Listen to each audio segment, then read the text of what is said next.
दोस्तों, मेरा नाम राहुल कश्यप है। आज मैं आपके सामने एक नई कहानी लेकर हाजिर हूँ।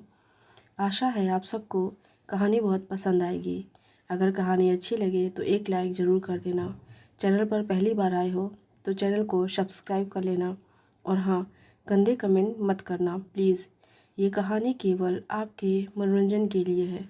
तो चलिए कहानी को आगे बढ़ाते हैं। मैं पेशे से एक डॉक्टर हूँ। मैं एक 27 साल का युवक हूँ। यह कहानी मेरे दोस्त की वाइफ की है। हम तीनों साथ में ही काम करते हैं। पहले मैं आपको दोस्त की वाइफ के बारे में बता देता हूँ। वो एकदम सिंपल लड़की है। वो साड़ी पहनती थी। उसकी आंखें भूरी और गाल एकदम गुलाबी थे। हम लोगों को एक मेडिकल कैंप के लिए नासिक जाना था। हम लोग लगभग 15 लोग थे। कुसुम भाभी और मेरा दोस्त रजत भी साथ में थे। रजत, मैं और भाभी हमेशा साथ में घूमते थे, ड्रिंक करते थे। मैं उनके घर पर बहुत बार रहा हूँ। जब हम लोग नासिक आए तो वहाँ पर हमें जंगल में रहना था। मतलब टेंट लगा दिए थे, पर दोनों तरफ से कोई भी झांक सकता था। जहाँ हम गए थे वहाँ पर ज़्यादातर ग्रामीण लोग ही रहते थे। 2 दिन के बाद रजत के पैर में मोच आने के कारण रजत वापस आ गया। उसने कैंप और भाभी की जिम्मेदारी मुझे सौंप दी। रजत के जाने के बाद कुसुम भाभी ने मुझे बुलाया और कहा कि आज रात को ही अपना कल का प्लान डिस्कस कर लेते हैं। हमारा काम होने के बाद मैं फ्रेश होकर उनके टेंट में गया। भाभी अंदर कपड़े चेंज कर रही थी। एक पर्दा पड़ा था, लेकिन मुझे सब दिख रहा था। भाभी ने साड़ी निकाली और टी शर्ट और सिर्फ नाइट पैंट पहन ली। मैंने आवाज़ दी तो कुसुम भाभी ने अंदर आने को कहा। मैं पहले से ही अंदर था। मैं आ गया तो भाभी को देखता रहा। भाभी बहुत हॉट लग रही थी।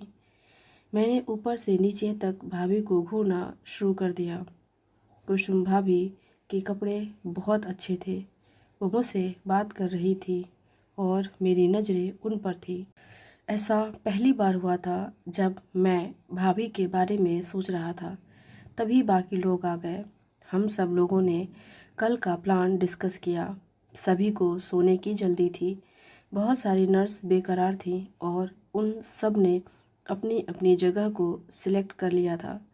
थोड़ी देर बाद सब लोग निकल गए। भाभी ने मुझे रुकने को कहा। भाभी ने कहा कि हमने जिन ग्रामीणों को दवाई दी है उन लोगों ने उनका पारंपरिक डांस देखने को बुलाया है। बाकी सब नहीं आ रहे हैं। हम लोगों को उधर ज़रूर जाना चाहिए। हम लोग उनके यहाँ जाने के लिए निकल गए। वो लोग पहाड़ों के बीच अपनी कुछ पूजा आदि कर रहे थे। कुछ देर बाद उनका डांस शुरू हुआ। बहुत मज़ा आ रहा था। उन लोगों ने हमें भी नचाया। फिर बाद में एक बंदे ने मुझे एक गिलास लाकर दिया जिसमें कुछ पीने का शरबत जैसा था। उसे पीने के बाद पता चला वो शराब जैसा कुछ था। वो लोग बहुत सिंपल थे और उनके यहाँ उस शरबत की बड़ी मान्यता थी। मैंने और भाभी ने शरबत पिया और मज़ा लेते रहे। वो लोग हमें मियाँ बीवी समझ रहे थे। उनके डांस के दौरान हम दोनों भी डांस कर रहे थे। भाभी मेरे आगे नाच रही थी, पर हम लोग नशे में थे। काफ़ी देर की मस्ती के बाद उनको बोलकर हम दोनों वहाँ से अपने टेंट आने के लिए निकल आए। हम रास्ता भटक गए और कुछ समझ में नहीं आ रहा था। मोबाइल में नेटवर्क नहीं था। हम लोग 2 घंटे से भटक रहे थे। भाभी थक गई और बोली, कहीं पर बैठ जाते हैं और फिर सोचते हैं। ठंड बहुत ज़्यादा थी। हम दोनों ने नॉर्मल कपड़े पहने हुए थे। उतने में भाभी को सामने एक खाली खंडहर दिखा। हम दोनों डरते डरते वहाँ पर गए। अंदर खाली कमरे थे। हमने सोचा कि यहीं पर कुछ देर रुकते हैं। मैं दूसरे रूम में गया, तभी भाभी के चिल्लाने की आवाज़ आई। मैंने देखा तो भाभी वहाँ पर टंकी जैसा कुछ था, उसमें गिर गई थी। मैं पानी के अंदर गया और उनको निकाला। हम दोनों भीग गए थे।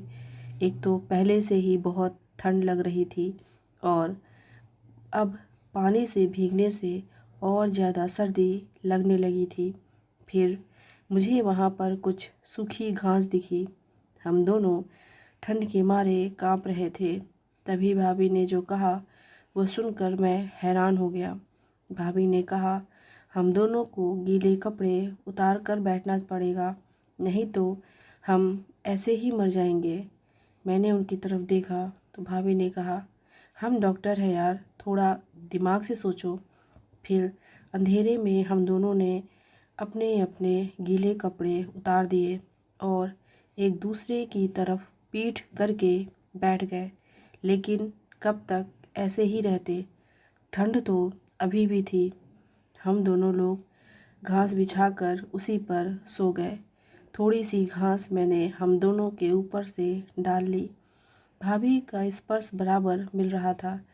हमारा शरीर एक दूसरे से टच हो रहा था। भाभी थोड़ा पीछे हो गई। मेरे शरीर की गर्मी की वजह से उनकी सर्दी कम हो गई। भाभी ने मुझसे कहा, कोई दूसरा ऑप्शन नहीं है, ऐसे ही सोना पड़ेगा। अब मुझसे कंट्रोल नहीं हुआ। भाभी बोली, कुछ तो करो यार, बड़ी सर्दी लग रही है। 2 मिनट के बाद भाभी बोलने लगी, यार ये सही नहीं है। मैंने भाभी को समझाया, हमें ये करना ही होगा भाभी, वरना हम दोनों इस जाड़े से मर जाएंगे। भाभी ने मुझसे प्रॉमिस लिया कि ये किसी को पता नहीं चलना चाहिए। मैंने भाभी को प्रॉमिस किया। मुझे बहुत ज़्यादा मज़ा आ रहा था। कुछ देर बाद भाभी ने मुझसे कहा, रजत ने कभी ऐसा नहीं किया है। मेरी हालत ख़राब हो रही थी। मैं भी काफ़ी जोश में आ गया था। मैं भाभी का सर दबा रहा था क्योंकि ठंड के कारण भाभी का सर बहुत दर्द कर रहा था। भाभी ज़ोर से चिल्लाई, ओह मर गई, मुझे दर्द हो रहा है।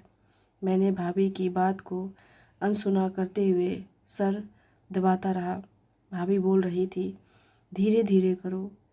कुछ देर बाद भाभी का दर्द भी कम हो गया।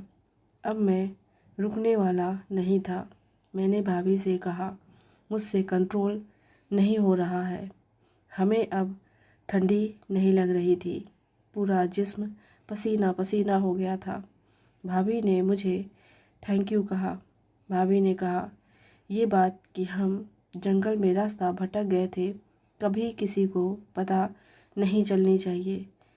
मैंने उन्हें हग किया और प्रॉमिस किया कि कभी किसी को पता नहीं चलेगा और ये दोबारा भी नहीं होगा। हम लोग दिन के उजाले में रास्ता पूछकर अपने टेंट में चले आए। आज भी हम लोग दोस्त हैं और मस्त जी रहे हैं।